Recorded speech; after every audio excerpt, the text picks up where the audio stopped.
It all started when I was born. Just kidding. I was actually in first grade. Everything was going so well, and I was such a happy kid. I started to get fatigued and nauseous every day. I had bags under my eyes, had to sit down whenever I physically exerted myself. I wasn't exhausted, I was fatigued, and there's a huge difference between them. I made one too many trips to the nurse, and people began to think that I was making everything up, but I wasn't.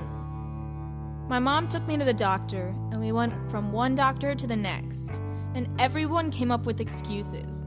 "Oh," they would say, "it's just a virus." But my parents didn't take no for an answer.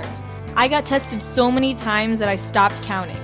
Giving blood became a second nature to me, even though I still get woozy thinking about it. I got an endoscopy, and finally we were given an answer. I had celiac disease. It felt like a breath of fresh air.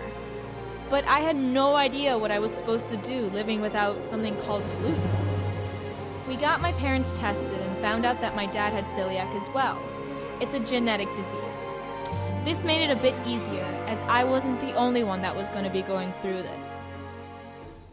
My mom, being as proactive as she is, wasn't going to just let me sit there and have nothing to eat. She tried to make it as normal as possible, so she filled up the freezer and pantry with lots of gluten-free goodies. She also worked with the school to institute a gluten-free lunch program for me. This allowed me to eat with my friends, creating a sense of normalcy. We started to look for gluten-free alternatives to Goldfish and Cheez-Its, and I found one for Cheez-Its, but this year, I found out that Goldfish has started to make a snack that is gluten-free. But it wasn't that easy at first. There was no labeling law, so we had to call each company to find out what they put in their foods. I remember calling the Tic Tac company.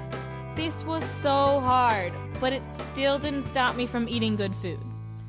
Once they said in the labeling laws, life was so much easier. I am now a master ingredient reader, and it's fabulous when the box says that it's gluten-free. Less trouble for me. That brings us to the present. This summer, I was thinking of ways that I could help others. It makes me so sad to see people with negative attitudes on the diet, and even sadder when people cheat.